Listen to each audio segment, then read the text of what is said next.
Hello students, good morning to all of you. एक बार फिर से हाजिर हूँ आप सभी के सामने एक शानदार सी नई क्लास लेकर के। आज की इस क्लास में 24 नवंबर 2021 की फर्स्ट शिफ्ट को कवर करेंगे, जिसमें रीजनिंग के 25 क्वेश्चन मैंने लिए हैं। और जो लोग नए जुड़ रहे हैं उन्हें बता दें कि एसएससी जीडी की रीजनिंग का प्रीवियस ईयर सीरीज डेली सुबह 6 बजे चल रही है, तो इसे कंटिन्यू करिएगा। आप लोग इससे जुड़िएगा इसके साथ और अपनी तैयारी को बेहतर बनाइएगा। इसके साथ ही शाम को डेली 7 बजे SSC GD previous year maths की सीरीज़ भी चल रही है, तो शाम को 7 बजे मैथ्स अपनी स्ट्रांग करने के लिए इस क्लास के साथ आप लोग जुड़ सकते हैं। अगर एसएससी जीडी की तैयारी कर रहे हैं तो प्रीवियस ईयर आपके लिए बहुत इंपॉर्टेंट होने वाला है। ठीक है, चलिए आज की क्लास को शुरू करते हैं। और इस क्लास का जो पीडीएफ होगा, सालों पीडीएफ आपको टेलीग्राम में मिल जाएगा और टेलीग्राम का लिंक आपको वीडियो के डिस्क्रिप्शन में मिल जाएगा। साथ ही जो मैथ्स की क्लासें हैं और जो रीजनिंग की प्लेलिस्ट है, इनका लिंक भी आपको डिस्क्रिप्शन में मिल जाएगा। ठीक है, जहाँ से जा करके आप जितनी भी क्लासें हो चुकी हैं सबको देख सकते हैं क्रम से। अब क्वेश्चन नंबर 1 में बोला जा रहा है कि आकृतियों के में कागज के एक टुकड़े को मोड़ने का क्रम और मोड़े हुए कागज को काटने की विधि दर्शाई गई है। यह कागज खोलने पर कैसा दिखेगा। देखिए, कागज सबसे पहले तो देखेंगे मोड़ा कितने बार गया है। 1 2 बार मोड़ा गया है। इसका मतलब है कि जितनी भी आकृतियां बनेंगी वह 2 बार दोगुनी होंगी। जैसे यहाँ पर 2 वृत्त बने हुए हैं, 2 गोले बने हुए हैं, तो 2, अब इनका 1 बार दोगुना होगा। जब एक बार ये पेपर ओपन होगा तो 1 बार दोगुना होगा, फिर से 1 बार पेपर ओपन होगा तो फिर से दोगुना होगा, यानी 2 दूनी 4, 4 दूनी 8, टोटल 8 वृत्त बनने चाहिए। तो कहाँ कहाँ पर 8 वृत्त हैं, अगर यहाँ पर देखें तो 2 2 4 2 6 2 8, एक में 2 8 वृत्त हैं और 2 2 4 2 6 2 8, 3 में 8 वृत्त हैं, 2 में नहीं है और 4 में नहीं है। 2 में 8 2 10 हैं और 4 में 6 ही हैं। ठीक है, तो सबसे पहले तो 8 वृत्त हम देखेंगे। अब हम देखेंगे कि अगर 8 वृत्त हैं तो किस तरह से बनेंगे, क्योंकि इसमें सिमेट्री बनेगी।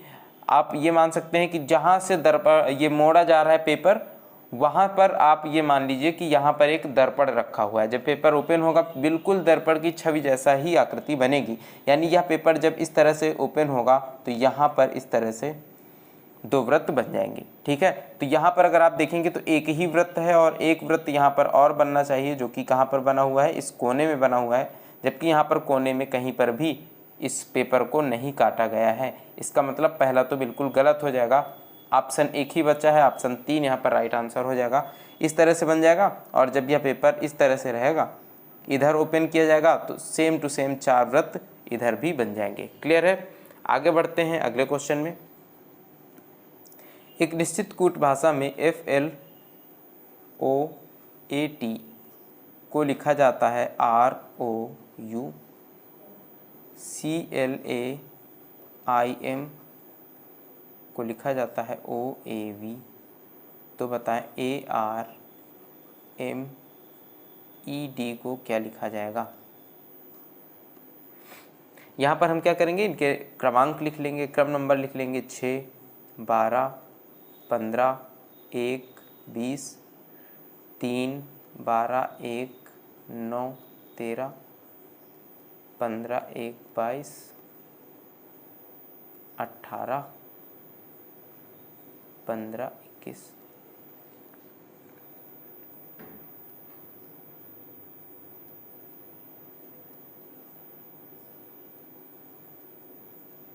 देखें, अब यहाँ पर क्या हो रहा है, इसमें 18 है, यहाँ पर क्या है 6 और 12 है, तो 12 और प्लस 6 कर देंगे, कितना हो जाएगा 18, यानी इन दोनों का जोड़ करके सीधे यहाँ पर लिख दिया गया है। 12 + 6 18।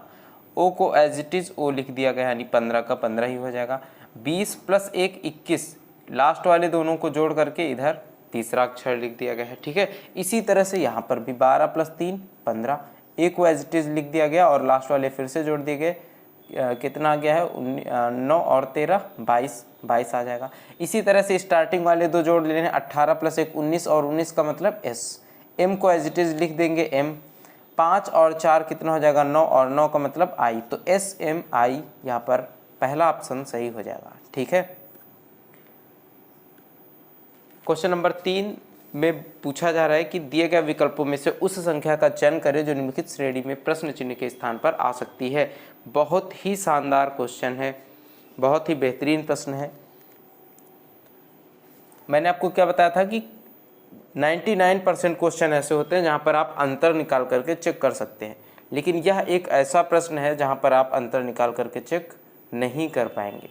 ठीक है, क्योंकि यहाँ पर ये अभाज्य संख्याएं लिखी गई हैं, और जब अभाज्य संख्या होंगी तब आपका कोई भी लॉजिक काम इसमें नहीं करेगा।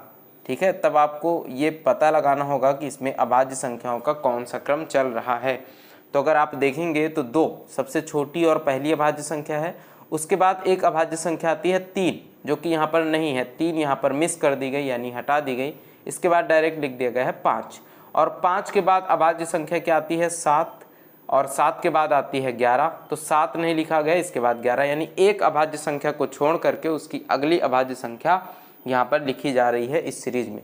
तो 11 के बाद 13, और 13 के बाद अभाज्य संख्या कौन सी है 17, 17 के बाद क्या होगी 19, 19 को हम छोड़ देंगे और 19 के बाद क्या आ जाएगी 23, तो 23 क्वेश्चन मार्क की जगह पर आ जाएगा, क्योंकि 23 के बाद फिर कौन सी अभाज्य संख्या है 29, और 29 के बाद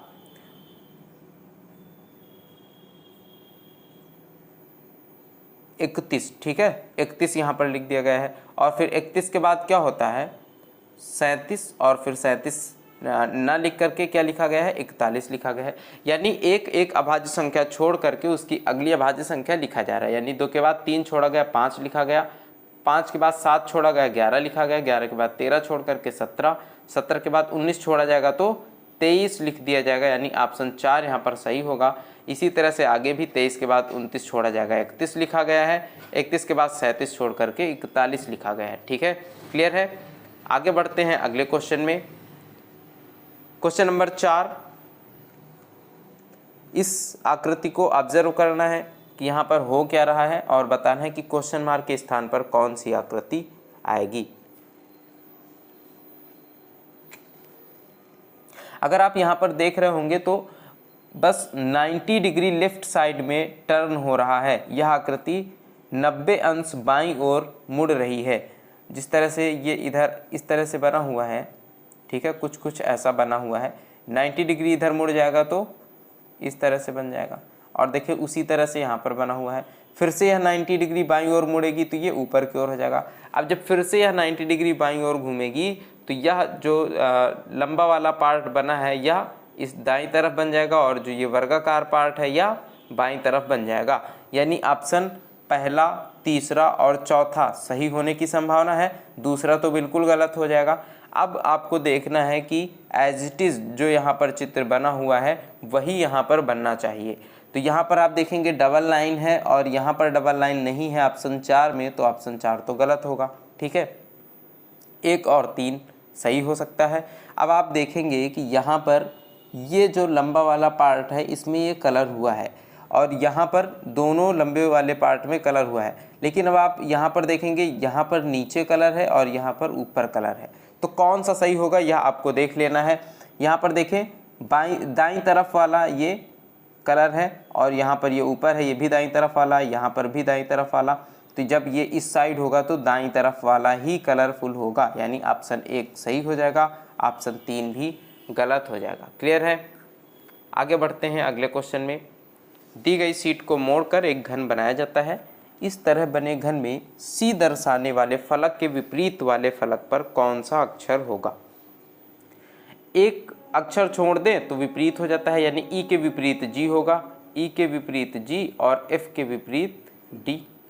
अब जब ई के विपरीत जी है और एफ के विपरीत डी है तो बचा क्या सी और एच, तो सी के विपरीत क्या होगा एच होगा। बस यही पूछा जा रहा है कि सी के विपरीत कौन सा फलक होगा, तो कौन सा होगा एच होगा। क्लियर है। ठीक है, आगे बढ़ते हैं अगले क्वेश्चन में।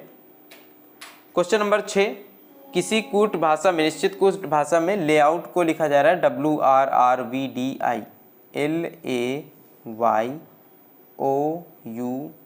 को लिखा जा रहा है WRRVDI, तो उसी कूट भाषा में चेतक को क्या लिखा जाएगा। तो सबसे पहले क्या करेंगे, हम इनके क्रमांक लिख देंगे, इनके नंबर्स लिख देंगे 12, 1, 25, 15, 21, 20। यहाँ पर कब क्रमांक लिखेंगे 23, 18, 18, 22, 4, 9। ठीक है, अब देखें यहाँ पर कुछ क्रॉस जैसा बनता हुआ दिख रहा है, यानी 20 के बाद यहाँ पर 23 लिखा हुआ है, यानी +3 हुआ। ठीक है, 21 और यहाँ पर 18 तो माइनस का 3 हुआ, 15 + 3 18, 25 - 3 22, 1 + 3 4, 12 - 3 9, यानी क्रॉस हो रहा है और स्टार्टिंग कहाँ से हो रही है, +3 से। तो यहाँ पर 11 है, 11 + 3 कर देंगे तो कितना हो जाएगा 14, और 14 का मतलब n, स्टार्टिंग होगी n से। फिर a -3 करेंगे तो a में से 1 घटा देंगे, z आ जाएगा यानी 26 आ जाएगा, और 2 घटाएंगे तो 24, यानी क्या आ जाएगा x आ जाएगा nx। ठीक है, और nx से अगर देखेंगे तो केवल और केवल ऑप्शन 2 सही हो रहा है, तो बस ऑप्शन 2 यहाँ पर सही हो जाएगा। nx के बाद w, b, k और z आ जाएगा। ठीक है, आगे अगले क्वेश्चन में बढ़ते हैं। a का अर्थ प्लस है, a का अर्थ है प्लस, b का अर्थ है माइनस, c का अर्थ है गुणा और d का अर्थ है भाग। तो इस व्यंजक का मान बताना है। तो 36 + 15 × 4, b का अर्थ है माइनस, 21 + 13 + 24 भागित 16/2। इसका मान क्या होगा बताना है। तो सबसे पहले ब्रैकेट के अंदर जो भी है उन्हें सॉल्व कर लेंगे। तो 15 चौको 60, 36 + 60 माइनस 21 + 13, 3 1 4, 2 1 3, 34 हो जाएगा, और प्लस कितना है 24 है, भागित 2 8 16, 8 आ जाएगा। ठीक है, अब 8 से भाग करेंगे तो 8 त्रिका 24, इधर आ जाएगा 3 प्लस 34, 36 में से घट जाएगा, बचेगा कितना 2, 60 + 2 62, और 62 + 3 कितना हो जाएगा 65 हो जाएगा। बस ऑप्शन 1 सही हो जाएगा, 65 हमारा आंसर हो जाएगा। क्लियर है, आगे बढ़ते हैं अगले क्वेश्चन में। दो बहनों रजनी और रानी की आयु का अनुपात 2:3 है। 6 वर्ष बाद उनकी आयु का अनुपात 3:4 हो जाएगा। रजनी की वर्तमान आयु कितनी है। देखें, रजनी और रानी 2:3, वर्तमान आयु का अनुपात 2:3 है, और 3:4 हो जाएगा कितने वर्ष के बाद, 6 वर्ष के बाद। तो बस 6 और 6 लिखेंगे और क्रॉस प्रोडक्ट यहाँ पर लगा देंगे। 36 का 18, 6 चौको 24, ठीक है, और 24 - 18 कितना आ जाएगा 6 आ जाएगा, बराबर 4 दूनी 8, 3 त्रिका 9, 9 - 8 कितना आ जाएगा 1 आ जाएगा। 1 यूनिट बराबर है 6 वर्ष के। ठीक है, 1 यूनिट बराबर 6 वर्ष। तो पूछा किसका जा रहा है, रजनी की वर्तमान आयु पूछा जा रहा है। रजनी की वर्तमान आयु कितनी यूनिट है, 2 यूनिट। 2 यूनिट बराबर 12 वर्ष हो जाएगा, यानी रजनी की वर्तमान उम्र क्या है 12 वर्ष है। क्लियर है, आगे बढ़ते हैं अगले क्वेश्चन में। दिए गए विकल्पों में से उस संख्या का चयन कीजिए जो निम्नलिखित श्रेणी में प्रश्नवाचक चिन्ह के स्थान पर आ सकती है। 6, 22, 70, 214, क्वेश्चन मार्क 1942। क्वेश्चन मार्क के स्थान पर क्या आएगा यह आपको बताना है यहाँ पर। ठीक है, सबसे पहले क्या करेंगे, इनका अंतर निकालेंगे। जब इनका अंतर निकालेंगे तो क्या आ जाएगा यहाँ पर 6 1 16 आ जाएगा, और जब इनका अंतर निकालेंगे यानी क्या हो रहा है +16 हो रहा है, इनका अंतर निकालेंगे क्या आ जाएगा 8, 6 में 2 गया 4, प्लस 48 हो रहा है, 22 + 48 70, और इसका अंतर निकालेंगे कितना आ जाएगा 4 और 144 आ जाएगा, प्लस 144। मतलब हो क्या रहा है 16 × 3 48, और 48 × 3 तो 3 8 24, 3 चौको 12, 2 14, यानी 144। आगे क्या प्लस होगा 144 × 3, 3 चौको 12, 3 चौको 12 1 13, 3 एकम 3 1 4, 432 इसमें से प्लस हो जाएगा तो कितना आ जाएगा 4 2 6, 3 1 4, 4 2 6, यानी 646 यहाँ पर आ जाएगा। 646 ऑप्शन 3 सही हो जाएगा। ठीक है ना, आगे बढ़ते हैं अगले क्वेश्चन में। क्वेश्चन नंबर 10 दिया गया है कि उस विकल्प का चयन करें जो दी गई आकृति में सन्निहित नहीं है। ठीक है, आकृति में सन्निहित नहीं है, उस विकल्प का चयन करना है। घुमाने की अनुमति नहीं है आपको। तो पहला ऑप्शन देखें यहाँ पर है या नहीं है। अगर पहला ऑप्शन देखेंगे तो यह और इस तरह से यहाँ पर आपको दिख रहा होगा,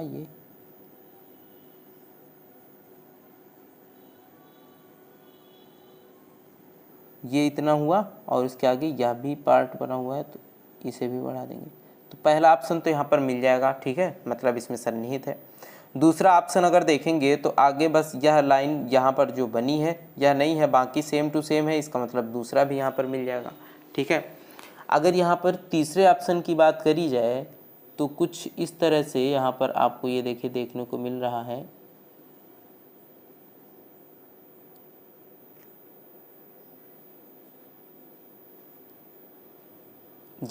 यह तीसरा ऑप्शन आपको यहाँ पर देखने को मिल रहा है। एक सेकंड में कलर थोड़ा सा इसका चेंज कर देता हूँ तो आपको और अच्छे से समझ में आ जाएगा।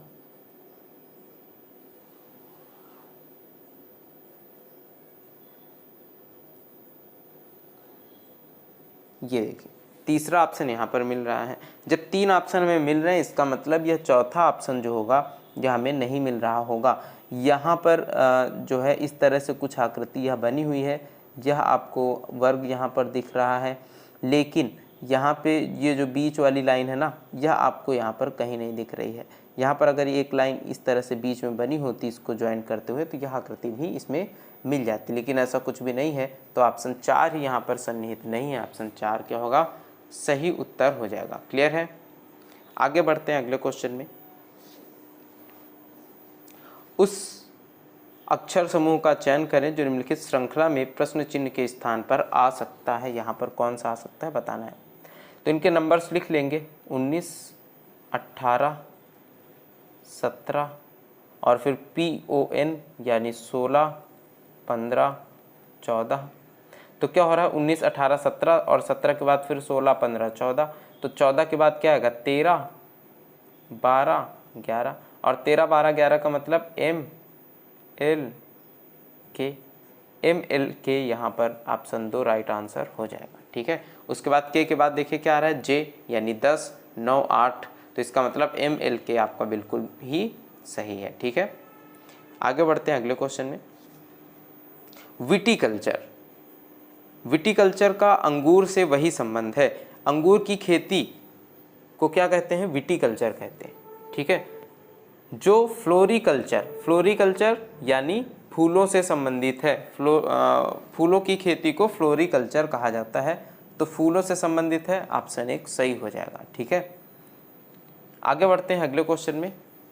एक लड़के की ओर इशारा करते हुए रंजीता ने कहा, वह मेरे पति के ससुर। रंजीता के पति के ससुर का मतलब क्या है कि रंजीता के पिता। वह मेरे पिता की इकलौती पुत्री कौन होगी, रंजीता स्वयं होगी। के पुत्र के पिता, अब इनके पुत्र के पिता यानी रंजीता के पति की इकलौती बहन यानी इनके पति की बहन का पुत्र है। ठीक है, वह लड़का। तो उस लड़के की माँ का, इस लड़के की माँ का, ठीक है, इस लड़के की माँ का रंजीता के पति से क्या संबंध है। तो रंजीता के पति की कौन है इनकी माँ, बहन। ऑप्शन 4 यहाँ पर राइट आंसर हो जाएगा। ठीक है, क्योंकि यह है रंजीता के पति और इनकी कौन है, या बहन है। क्लियर है, आगे बढ़ते हैं अगले क्वेश्चन में।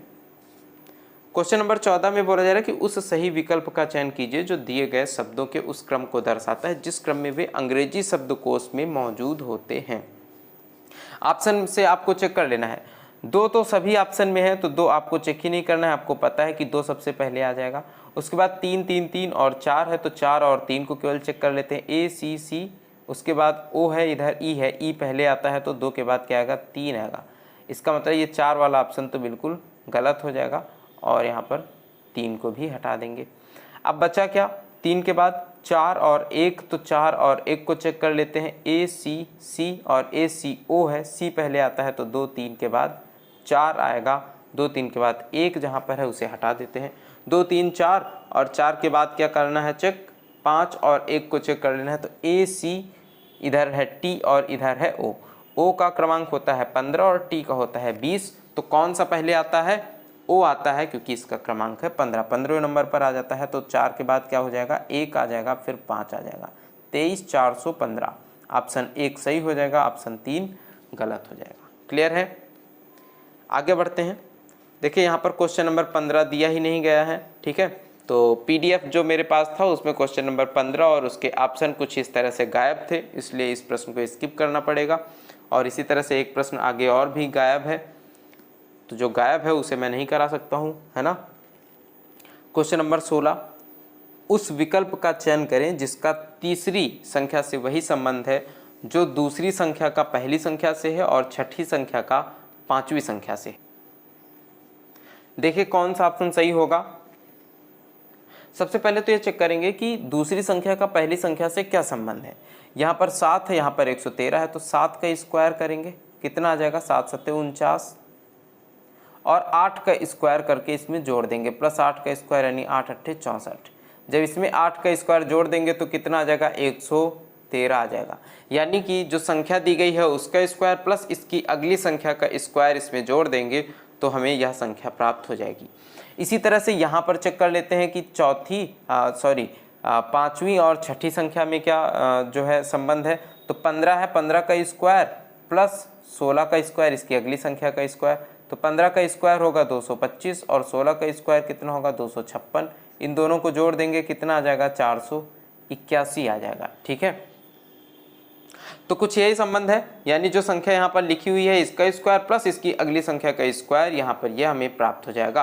तो यहाँ पर 11 लिखा हुआ है, 11 का स्क्वायर प्लस 12 का स्क्वायर, 11 का स्क्वायर क्या होगा, 121 प्लस 144, 12 का स्क्वायर 144 होगा। इन दोनों को जोड़ देंगे तो क्या आ जाएगा, 4 1 5, 4 2 6, 1 1 2 यानी 265 आ जाएगा। बस ऑप्शन 3 हमारे यहाँ पे राइट आंसर हो जाएगा। क्लियर है, आगे बढ़ते हैं अगले क्वेश्चन में। 2 कथन दिए गए हैं, सभी चूहे कुत्ते हैं।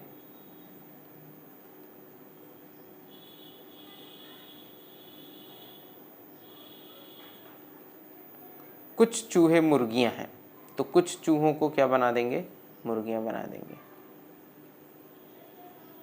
अगर कुछ चूहों को मुर्गियां बनाएंगे तो कुछ कुत्ते ऑटोमेटिक यहाँ पे मुर्गियां बन जाएंगे। निष्कर्ष पहला, कुछ चूहे कुत्ते हैं, तो कुछ चूहे कुत्ते हैं, बिल्कुल सही है पहला।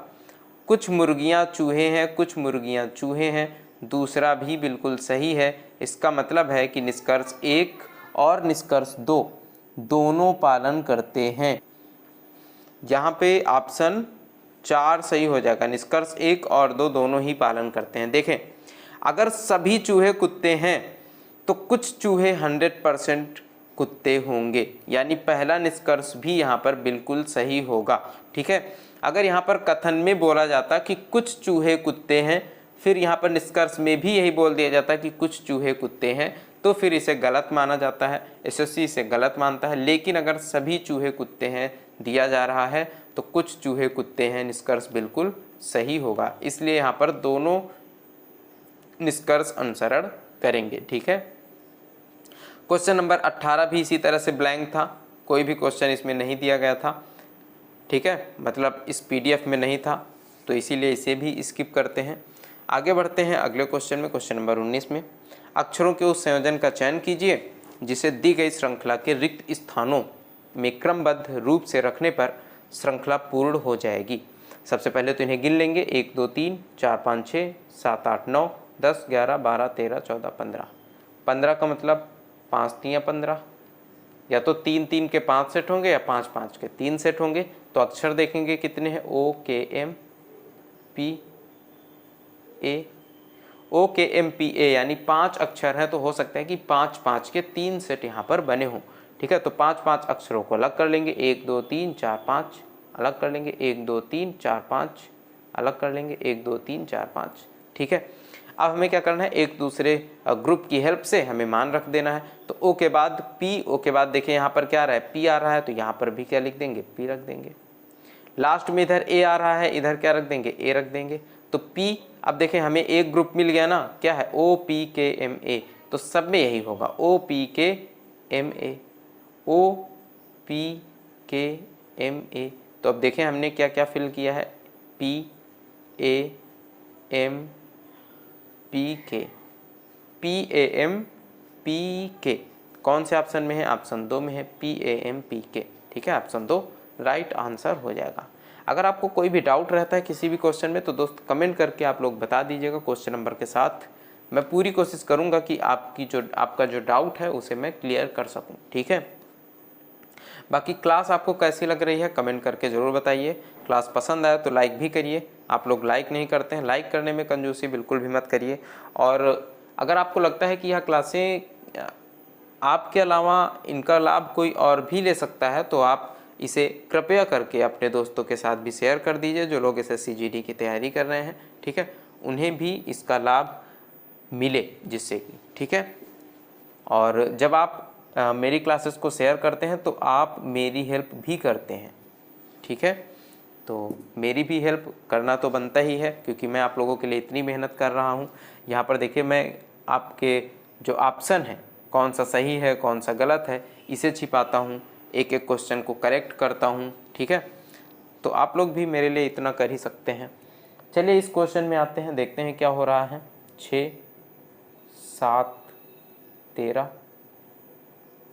15 17 29 48 55 क्वेश्चन मार्क। देखिए यहाँ पर हो सकता है कि अलग अलग लोगों का, यानी आपका माइंड कुछ ऐसा काम कर जाए कि आपको किसी दूसरी तरीके से इस क्वेश्चन मार्क का आंसर पता चल जाए। ठीक है, तो इसलिए इस तरह के प्रश्नों में जो भी आपका माइंड जिस तरह से भी काम करे एग्ज़ाम के टाइम पर, बस आपको क्या करना है कि ऑप्शन में जो दिए गए हैं, ऑप्शन जो दिए गए हैं, आपको वहाँ से उठा करके कुछ यहाँ पर रखना होगा क्वेश्चन मार्क में।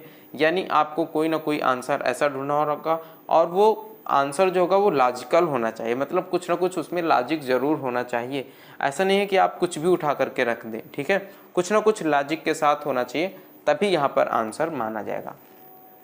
अब अगर आप यहाँ पर देखेंगे तो 6 + 1 कितना हो रहा है, 7 हो रहा है, और यहाँ पर 7 + 6 कितना हो रहा है, 13 हो रहा है। यानी यहाँ पर जितना प्लस किया गया है उसका 6 गुना यहाँ पर प्लस किया गया है। ठीक है, इसी तरह से इधर देखिए 15 + 2 17 हो रहा है, और यहाँ पर 17 + 12 कितना हो रहा है, 29 हो रहा है। यानी +2 किया गया है तो इसका 6 गुना यहाँ पर भी प्लस किया गया है। ठीक है, इसी तरह से 48 प्लस कितना 55 होगा, 48 2 50 और 5 55, यानी 7, 48 + 7 55 होगा, तो इसका 6 गुना यानी 7 × 6 7 × 42 प्लस कर देंगे तो कितना आ जाएगा, 55 + 42 तो 5 2 7 और 5 4 9 97 हो जाएगा। तो 97 यहाँ पर सही उत्तर हो जाएगा।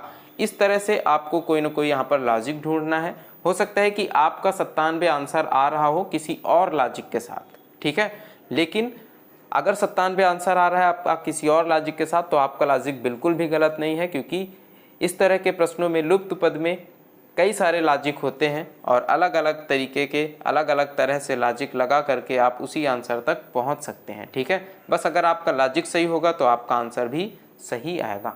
ठीक है, आगे बढ़ते हैं अगले क्वेश्चन में।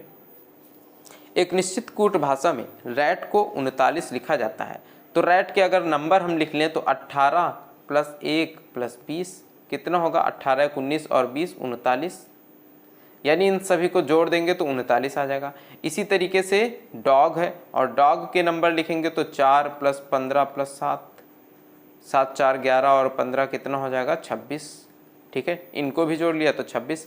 YAK को किस प्रकार लिखा जाएगा, YAK, तो YA और K को इनका क्रमांक लिख लेंगे 25 + 1 + 11, जोड़ लेंगे 25 + 1 36 और 1 37, कितना आ जाएगा, 37, यानी ऑप्शन 3 यहाँ पर राइट आंसर हो जाएगा। क्लियर है। अगले क्वेश्चन में दिया गया है कि अक्षर समूह हैं, 4 दिए गए हैं, 3 किसी एक तरह संगत हैं और 1 असंगत है। उस अक्षर समूह का चयन करें जो असंगत है। देखिए आप लोग क्या किया कीजिए, अगर आपको लग रहा हो कि क्लास बहुत लंबी चल रही है और आपको ज़्यादातर क्वेश्चन आ रहे हैं या आपको कुछ क्वेश्चंस आ रहे हैं, तो आप लोग क्लास को दोगुनी स्पीड में लगा करके देख सकते हैं। ठीक है, दोगुनी स्पीड में लगा लेंगे, आपका टाइम भी बचेगा, आप सारे क्वेश्चन अटेम्प्ट भी कर पाएंगे। और अगर आप डेली 25-25 क्वेश्चन अटेम्प्ट करते हैं, चाहे वो रीजनिंग के हों या फिर मैथ्स के हों, क्योंकि मैं दोनों सब्जेक्ट करा रहा हूँ, रीजनिंग और मैथ, तो दोनों अगर आप 2x स्पीड में लगा लें और डेली 25-25 क्वेश्चन अटेम्प्ट करें और यहाँ से सीखें, तो मैं ये गारंटी लेता हूँ कि आप जब परीक्षा में बैठेंगे ना SSC GD की, तो आप बहुत बेहतर कर पाएंगे। ठीक है, बाकियों की तुलना में अगर आप प्रीवियस ईयर पूरी तरीके से अच्छे से पढ़ करके जा रहे हैं तो बाकियों की तुलना में आप बहुत अच्छा स्कोर कर पाएंगे। ठीक है, तो 2x स्पीड में आप लोग इसे लगा करके देख सकते हैं।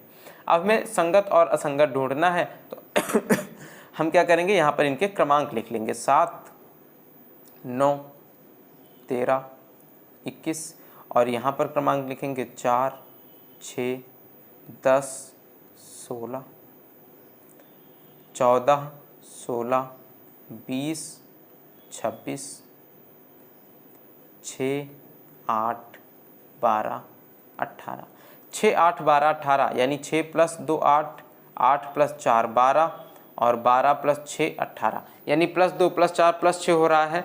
14 + 2 16, 16 + 4 20, 20 + 6 26, 4 + 2 6, 6 + 4 10, 10 + 6 16, सब में बराबर हो रहा है, वही चीज़ फॉलो कर रही है। यहाँ पर देखेंगे 7 + 2 9, 9 + 3, जबकि कितना होना चाहिए, 9 + 4। ठीक है, यहाँ से 9 + 4 13 होगा, यहाँ पर तो 4 ठीक है, और 13 और यहाँ पर 7 8 8 होगा, +8 21 है ना। तो यहाँ पर 4 के बाद कितना प्लस होना चाहिए, 6 प्लस होना चाहिए, लेकिन यहाँ पर 4 के बाद 8 प्लस है। इसका मतलब है कि पहला ऑप्शन ही असंगत है इन सब में, क्योंकि सब में लास्ट में +6 है, यहाँ पर +8 है। ठीक है, तो पहला ऑप्शन यहाँ पे सही हो जाएगा। क्लियर है, आगे बढ़ते हैं अगले क्वेश्चन में। P, Q, R, S, T, U और V एक दीवार पर एक पंक्ति में पश्चिम दिशा की ओर मुख करके बैठे हैं। देखिए पूरा पश्चिम उत्तर दक्षिण समझ लीजिए, उत्तर इधर होगा, दक्षिण इधर, पूर्व दाईं तरफ और पश्चिम बाईं तरफ होगा। पश्चिम दिशा की तरफ मुंह है। ठीक है, सभी लोग बैठे हैं। R S के ठीक बाईं ओर है, R जो है वो S के ठीक बाईं ओर है। ठीक है, S अगर इधर है तो इसके बाईं ओर कौन होगा, R होगा, क्योंकि इसका मुंह किधर है, इस तरफ है, तो इसका बायां किधर होगा, नीचे की तरफ होगा। ठीक है, R होगा। Q दोनों सिरों में से एक पर है, Q किसी एक सिरे पर बैठा हुआ है, चाहे वो ऊपर हो या नीचे वाले सिरे पर बैठा हो। ठीक है, और T उसके बगल में है, और Q के बगल में कौन है, T है, चाहे जिस बगल में हो, अगर ऊपर होगा तो Q के नीचे T होगा, अगर Q नीचे होगा सबसे तो Q के ऊपर T होगा। आगे बोला जा रहा है V जो है वह T और U के बीच में बैठा है, V T और U के बीच में बैठा है। क्लियर है। S उत्तरी सिरे से 5वें स्थान पर है, उत्तरी सिरा यानी सबसे ऊपर से अगर काउंट किया जाए तो 5वें स्थान पर है, तो 1 2 3 4 लोग यहाँ पर बैठे होंगे। उसके बाद किसका नंबर है, S का नंबर है, तो 4 और 2 6 हो गए हैं, 1 लोग और यहाँ पर बैठ जाएंगे, तो टोटल क्योंकि कितने लोग हैं, 3 3 6 7 लोग टोटल हैं, 7 लोग यहाँ पे बैठ चुके हैं। अब हमें U V और T को क्लियर करना है, T और Q को बैठाना है। अगर हम जानते हैं कि Q किसी एक सिरे पर है, Q को यहाँ पर बैठाएं, तो क्या Q के पास T बैठ सकता है, नहीं बैठ सकता है, क्योंकि कोई भी जगह नहीं है। इसका मतलब Q कहाँ पर है, उत्तर की तरफ है, और T यहाँ पर है। अब T और U के बीच में कौन है, V है, तो V यहाँ पर हो जाएगा और U इधर हो जाएगा। अब बचा कौन है, P, तो P इधर आ जाएगा। अब बोला जा रहा है कि उन व्यक्तियों में से पंक्ति के ठीक मध्य में कौन बैठा है। टोटल 7 लोग हैं, तो 1 2 3 4, 1 2 3 4, और चौथे नंबर पर कौन है, U है, यही पंक्ति के मध्य में है, तो ऑप्शन 2 यहाँ पर राइट आंसर हो जाएगा। क्लियर है। आगे क्वेश्चन नंबर 24, TONGUE टंग को लिखा जा रहा है PUHOFV,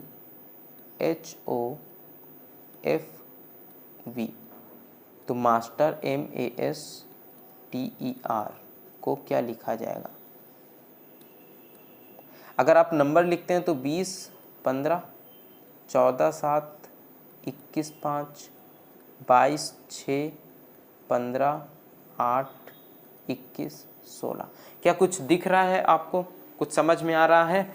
20 + 1 21 हो रहा है, 15 + 1 16 हो रहा है, +1 n + 1 यानी 14 + 1 15, 7 + 1 8, 21 + 1 22, 5 + 1 6 यानी +1 हो रहा है, लेकिन क्रॉस में हो रहा है।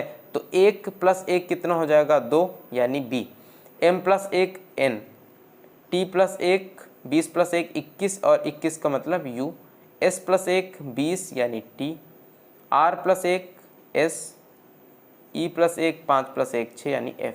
तो BNU TSF, BNU TSF option 1 में है। ऑप्शन 1 यहाँ पर राइट आंसर हो जाएगा। क्लियर है? आगे बढ़ते हैं अगले क्वेश्चन में। क्वेश्चन नंबर 25 बहुत अच्छा और शानदार क्वेश्चन है, ठीक है, ध्यान से आपको इसे समझना पड़ेगा। 8 मित्र हैं KLM, NOP, Q और R। 2 वृत्ताकार मेज के परितः बैठे हैं, जिनमें से एक छोटे आकार की आंतरिक मेज और एक बड़े आकार की बाहरी मेज है। यानी कि 2 मेजें हैं, एक तो मेज इस तरह से है आंतरिक और एक मेज अलग कलर से बना देते हैं, इस तरह से है बाह्य मेज।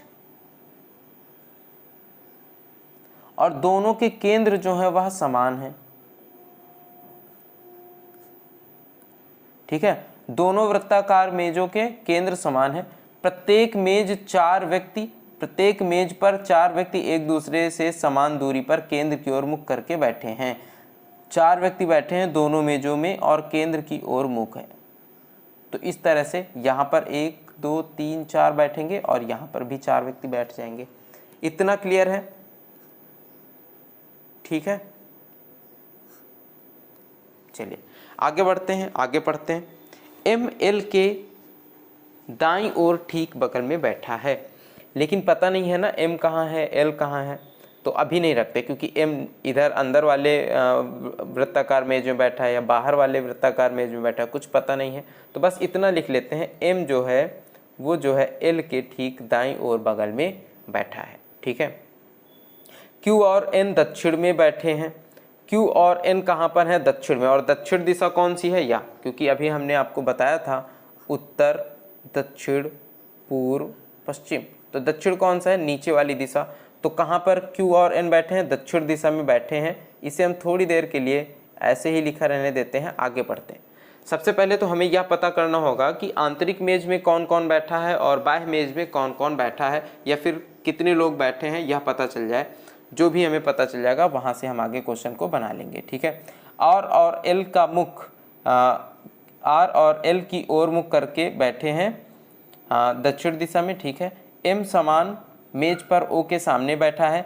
P बाहरी मेज पर K के सामने बैठा है। यानी अब हमें पता चल गया कि बाहरी मेज पर कौन है, बाहरी पर P बैठा है और कौन बैठा है?